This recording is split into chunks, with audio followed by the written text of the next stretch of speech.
अनेक जन्म जन्मांतर के, और इस जन्म के सभी संस्कार उसके चित्त को प्रभावित करते हैं। अब बुद्धि प्रभावित हो जाती है, वैसे ही निर्णय करती है जैसे उसके चित्त के संस्कार होते हैं।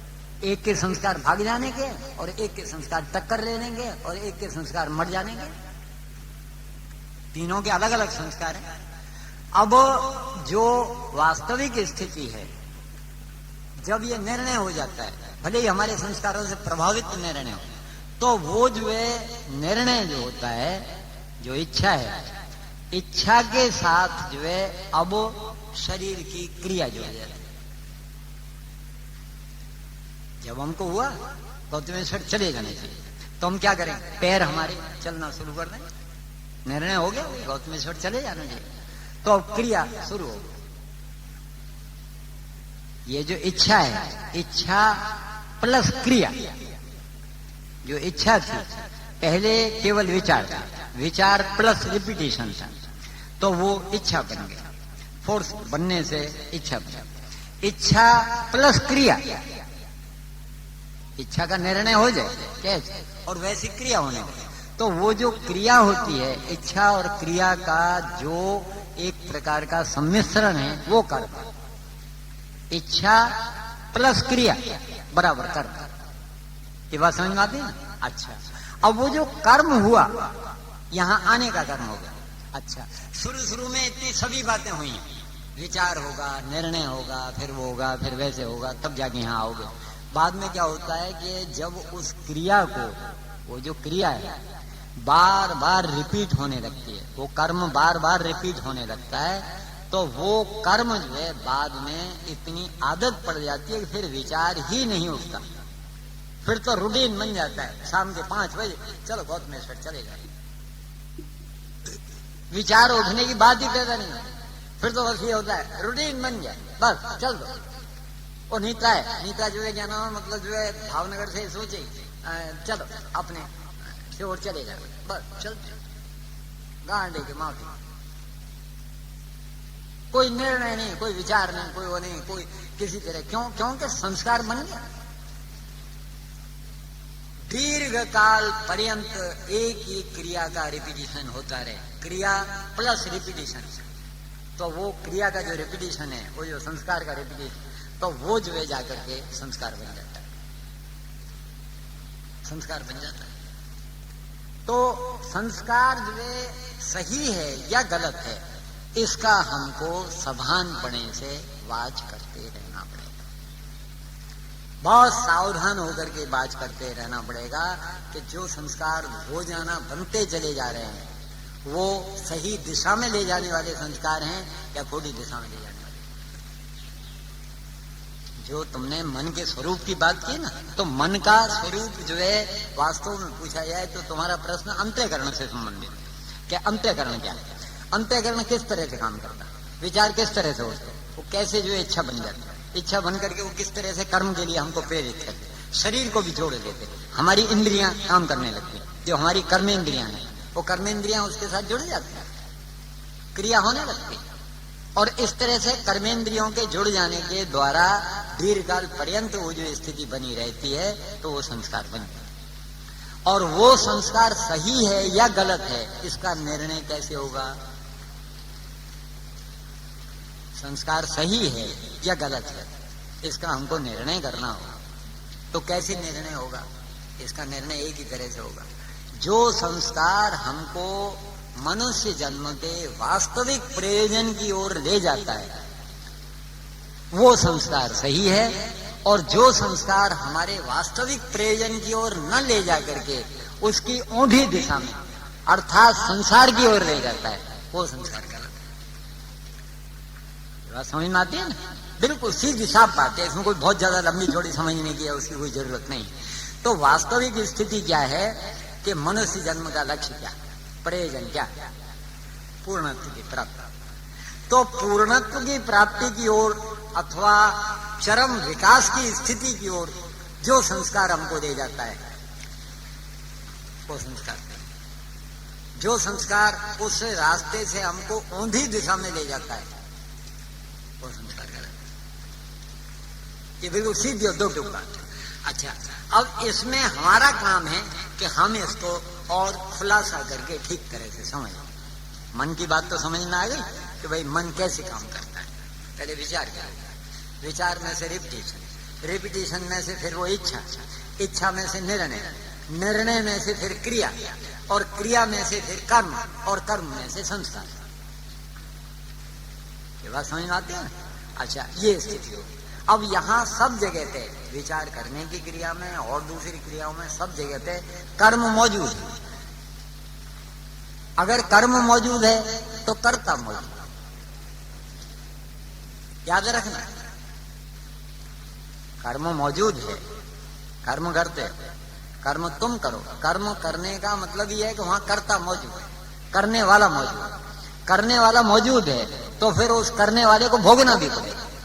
अच्छा परिणाम है तो अच्छा परिणाम भोगना पड़ेगा, और अगर बुरा परिणाम है तो बुरा परिणाम भोगना पड़ेगा।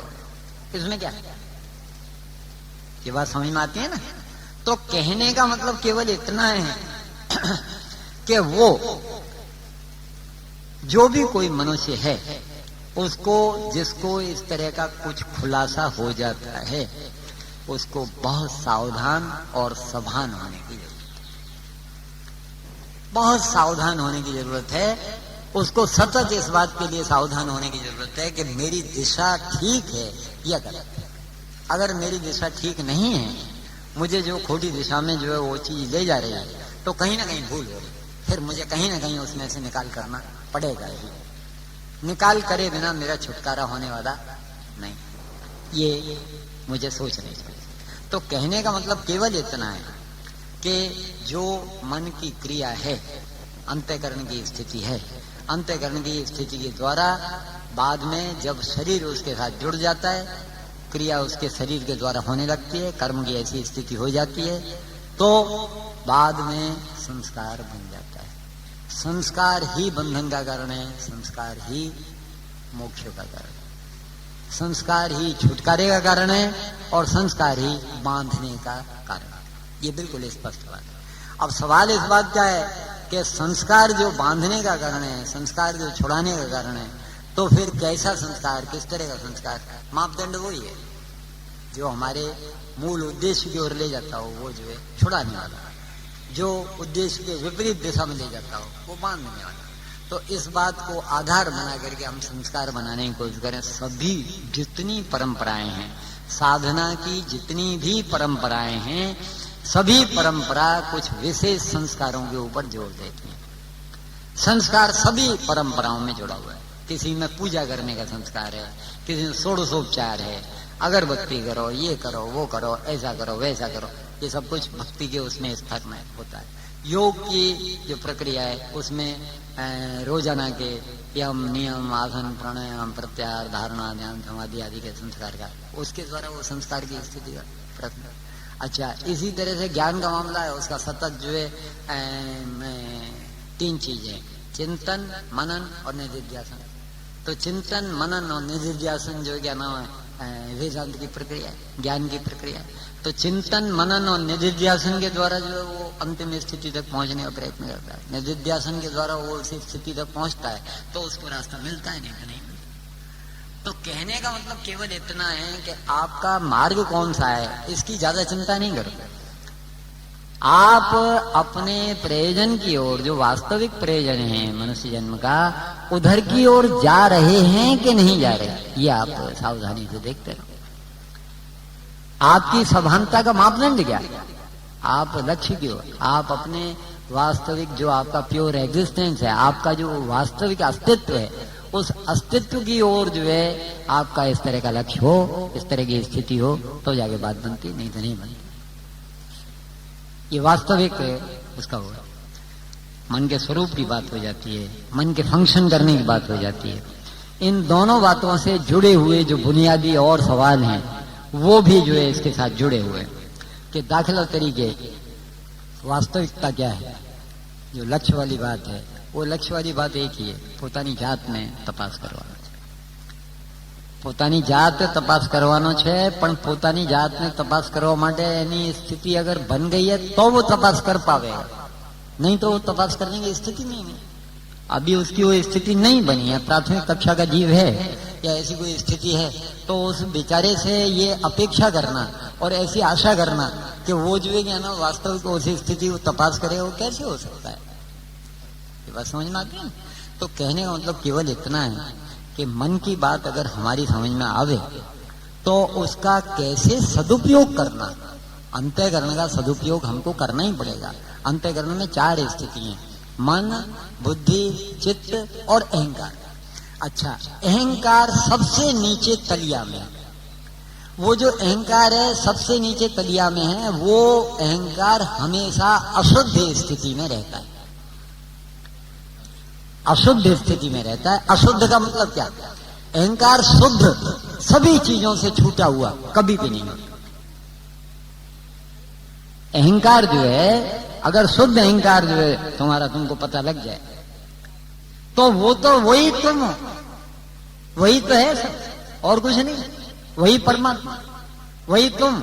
उसको तुम कुछ भी जो पूर्णत्व की स्थिति कुछ भी कर, उसमें चित्त से, बुद्धि से, मन से, शरीर की स्थिति से, इंद्रियों से, कर्मेंद्रियों से, सबसे छूटा हुआ जो अहंकार है वो तुम। मगर वो तो कभी पता ही नहीं चलता। कभी वो जिस वक्त फंक्शन होता है तो विचार के टाइम पे मन से जुड़ा है। अच्छा, जिस वक्त वो निर्णय करने लगती है तो अहंकार जो है निर्णय करने की बुद्धि से जुड़ा हुआ है। जिस वक्त जो है उसके चित्त के संस्कार उसको प्रभावित करके जो ऐसा करते हैं तो वो उस वक्त चित्त से जुड़ा हुआ है, स्मृति स्मरण करने का काम करता रहता है। अच्छा, जब क्रिया होने लगती है शरीर के साथ जुड़ जाता है तो वो इंद्रियों के साथ जुड़ा हुआ है। ये बात समझ में आती है। तो शुद्ध अहंकार वो तुम्हारा स्वरूप। शुद्ध अहंकार का पता नहीं चलता। अशुद्ध अहंकार जो कि किसी न किसी के साथ जुड़ा हुआ अहंकार है वो जिंदगी भर हमको प्रभावित करता है। तो शुद्ध अहंकार की स्थिति किसी न किसी तरह साफ होनी चाहिए सब चीजों में। वो भाण का वो है, उसको वो कहता है, बहुत ही स्पष्ट बात है, उसने कह दिया। वो कहता है, बोले ते बीजो नहीं परमेश्वर पोते। जो बोलता है वो दूसरा नहीं है, परमेश्वर खुद है। याद रखना इस बात को। बोले ते बीजो नहीं परमेश्वर पोते, अज्ञानी छे आंधड़ो अलगो थई गोते। वो अलग होकर के सारी दुनिया में सारी जिंदगी इधर उधर भटकता रहता है, ढूंढता रहता है।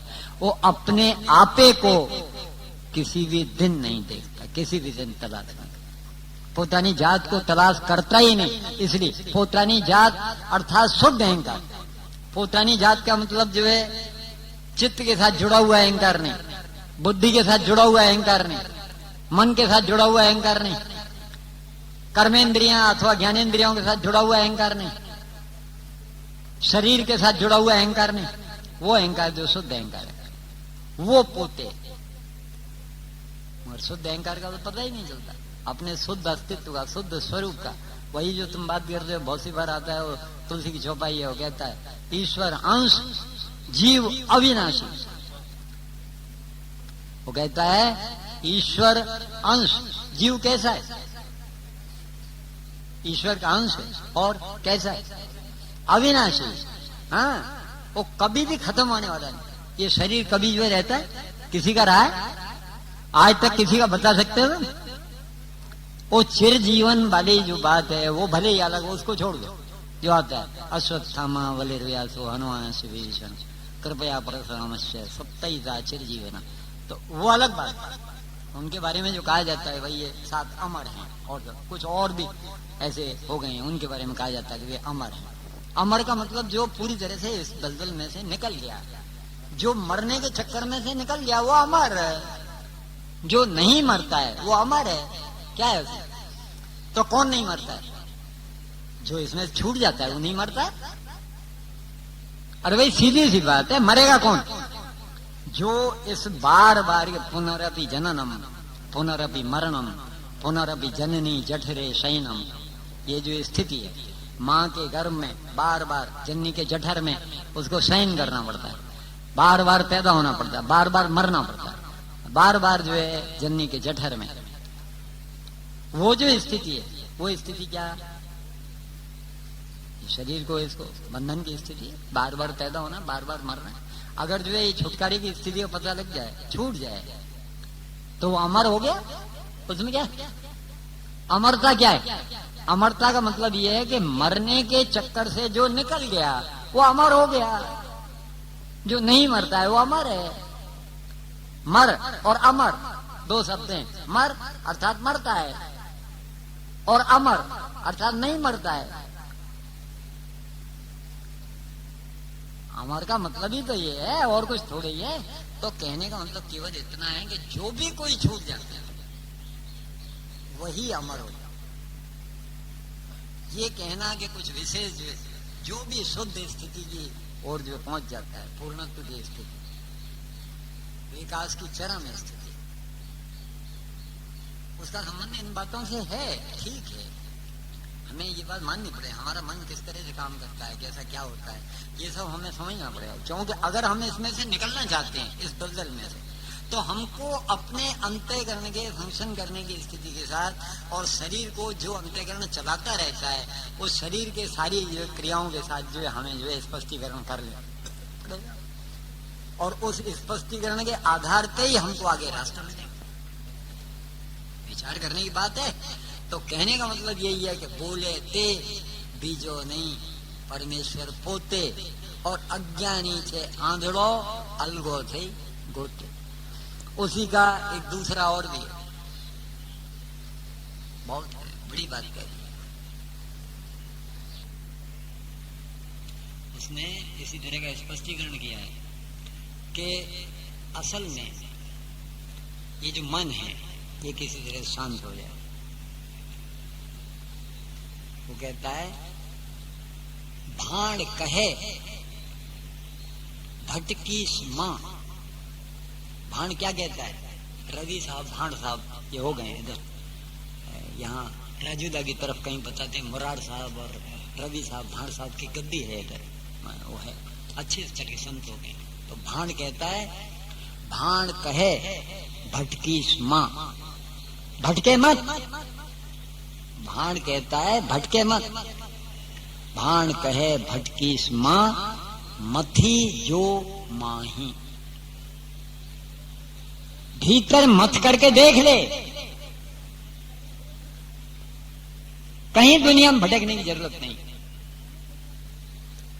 अपने भीतर इसमें मत करके देख तो सही,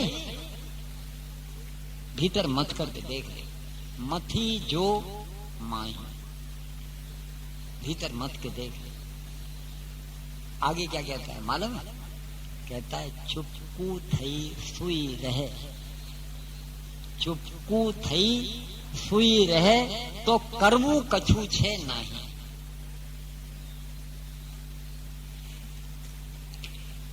बहुत बड़ी बात है, बहुत बड़ी बात है।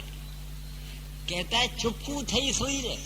चुपकू थई सोई रहे को मतलब ये है कि जो है क्या ना, तू चुप होकर के सो जाए, ऐसा नहीं है। उसका लक्ष्यार्थ है उसके पीछे। चुपकू थई सोई रहे का मतलब ये है कि जो अंतःकरण काम करता है, विचार करने की प्रक्रिया, विचार करने की प्रक्रिया, विचार करता है, उसके बाद में बुद्धि निर्णय करती है। और तो वो जो अंतःकरण काम करता है, वो अंतःकरण काम करना बंद कर दे, बिल्कुल शांत हो जाए, चुप होकर के सो जाए। अंतःकरण अब काम नहीं करे, चुप होकर सो जाए, तो फिर कुछ नहीं करना है। योग का सूत्र है, योग के बारे में पतंजलि योग सूत्र का सबसे पहला सूत्र है, मालूम है क्या है? योग चित्त वृत्ति निरोधश्च। क्या है सूत्र? योग चित्त वृत्ति निरोधश्च। चित्त में जो भी कोई इस प्रकार की जो वृत्ति उठती है, उस वृत्ति का ठहर जाना, बस वही योग है, और कुछ नहीं। विचार कर ले। तो कहने का मतलब केवल इतना है कि भाण ने जो बात कही है वो वही बात है जो कि पतंजलि कहता है। वो कहता है चुप्पू थई सोई रहे, और पतंजलि क्या कहता है? पतंजलि कहता है योग चित्त वृत्ति निरोधश्च। चित्त की वृत्तियों का निरोध हो जाना, बस वही योग। जो चित्त की वृत्तियों का निरोध हो जाता है, बस तार एक साथ जो है सेट हो जाता है, बात पूरी हो जाती है, विकास की स्थिति बन बात हो जाती है। इसमें क्या ये कोई विशेष बात नहीं है, मगर सवाल इस बात का है कि ये जो स्थिति है, ये अंतःकरण की इस प्रक्रिया के साथ जुड़ी हुई बात, अंतःकरण के स्वरूप के साथ जुड़ी हुई बात, वो जीवन के वास्तविक प्रयोजन के प्रश्न के साथ जुड़ी हुई बात है। और इन दोनों बातों का जब समन्वय होता है और हमको इसका परिणाम मिलता है, क्या? सतत प्रवाहित सभानता। सतत प्रवाहित सभानता जब हमको मिलती है, तब जाके इसका कोई सारू परिणाम आवे। जब तक सतत प्रवाहित सभानता को तुम कुछ भी कह सकते भाई, वो एक प्रकार की जो है जितनी भी साधना की पद्धतियां हैं, कोई भी पद्धति हो, भक्ति की, ज्ञान की, कर्म की, योग की, इसकी उसकी, उनका सबका परिणाम एक ही है। मैं खुद देखता, वो जो सतत प्रवाहित सभानता है, वो सभी साधनाओं का परिणाम है। सतत प्रवाहित सभानता अगर मिल जाए तो समझो कि तुम्हारी साधना का अपना पूरा क्लाइमेक्स जैसे। सतत प्रवाहित सभानता, सतत प्रवाहित सभानता में 3 शब्द हैं, बिल्कुल स्पष्ट बात है। सबसे पहला शब्द है सतत। सतत का मतलब ये है कि आप कोई जो है ये 1 सेकंड में या 1 मिनट में या एक बार ऐसा कर लिया और बस आप सिद्ध के पाप हो गए, ऐसा नहीं है। सतत का मतलब है हमेशा चलती रहने वाली प्रक्रिया। जब तक आपका शरीर गिर नहीं जाता, आप जो है इस दुनिया को छोड़ करके चले नहीं जाते, तब तक ये प्रक्रिया जो है शरीर के स्तर पे जो है बनी रहने वाली है। और जब शरीर पूरा हो जाता है, कुछ होता है, तो भी वो जो विचार के और अंतःकरण के स्तर पे चलने वाली प्रक्रिया है, वो तो बाद में भी चलती रहती है। तो पहली वस्तु है सतत। सतत का मामला कभी हो पाता है, कुछ होता है तो आगे रास्ता में सतत। दूसरा शब्द है प्रवाहित। प्रवाहित का मतलब ये है कि एक बात विचार करके देखो, ये संसार है, इस संसार में तुम रहते हो। अच्छा, अब इस संसार में जो तुम रहते हो, उस संसार की स्थिति के बारे में कभी तुमने विचार किया हो या शांति से देखा हो या कुछ हो, तो तुमने पाया होगा कि ये संसार कोई कहीं कुछ भी वास्तविक नहीं, कोई चीज स्थिर नहीं।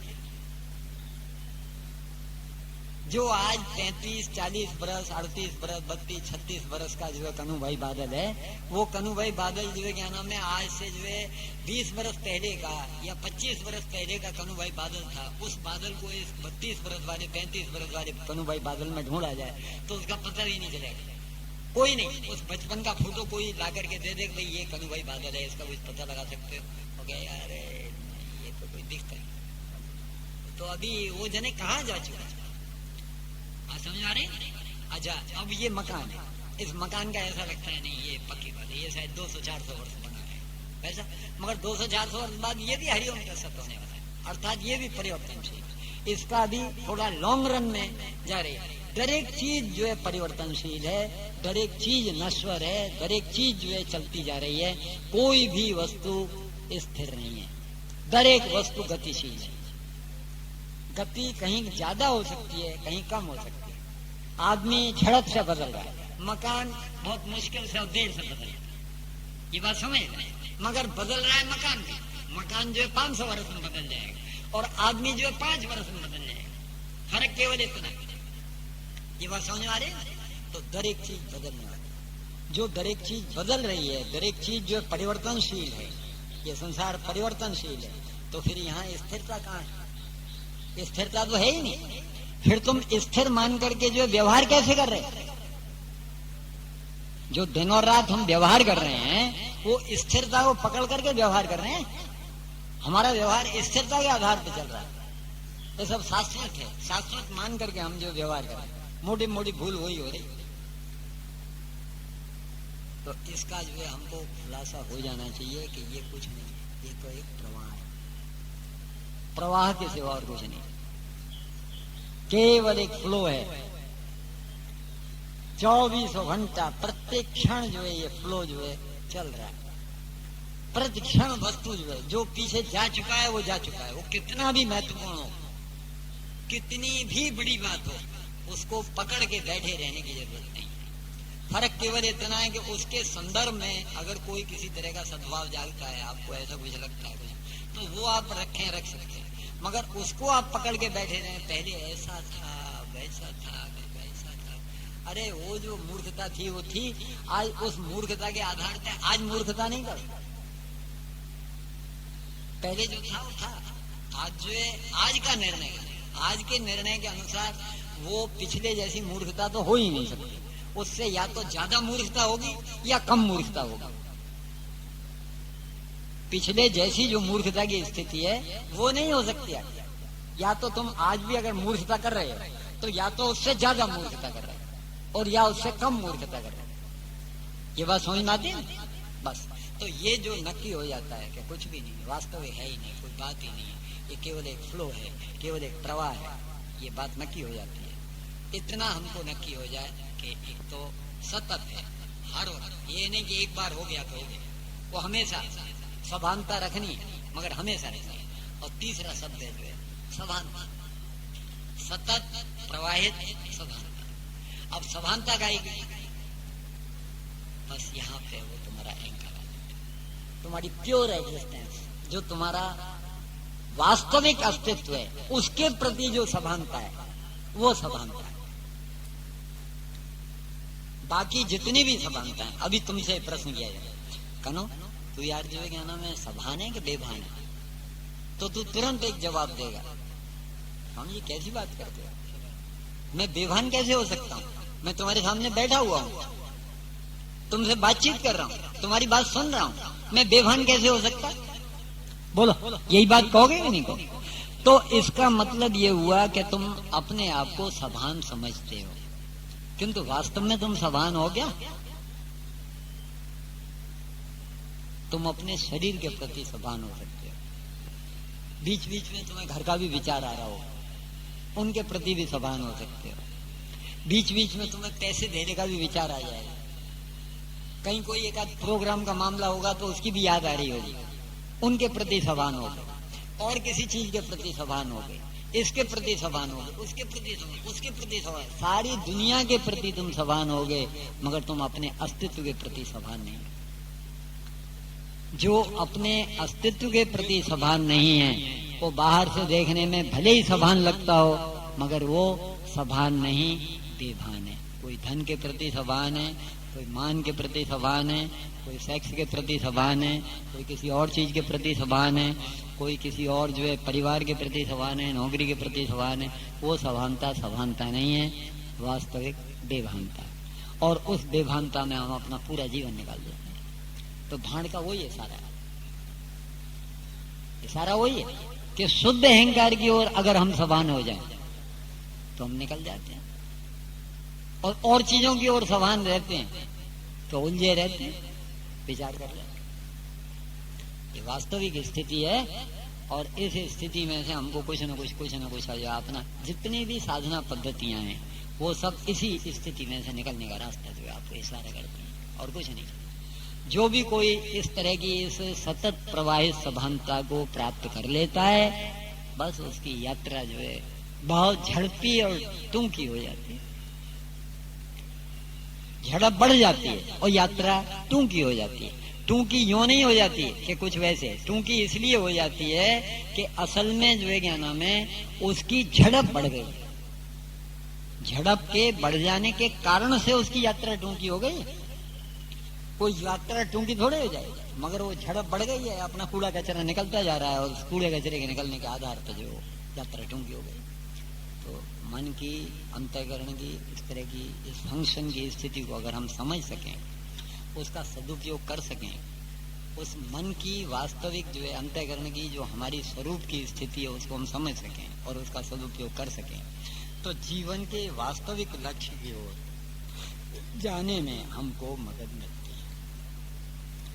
हमारी कुछ जन्मजात इस तरह की जो आदतें होती हैं, कुछ चीजें होती हैं, और कुछ होता है, हम इनको लेकर के आते हैं, उनको सबको बहुत सावधानी से हम देख सकें, समझ सकें, तो बात बनती है, नहीं बनेगी।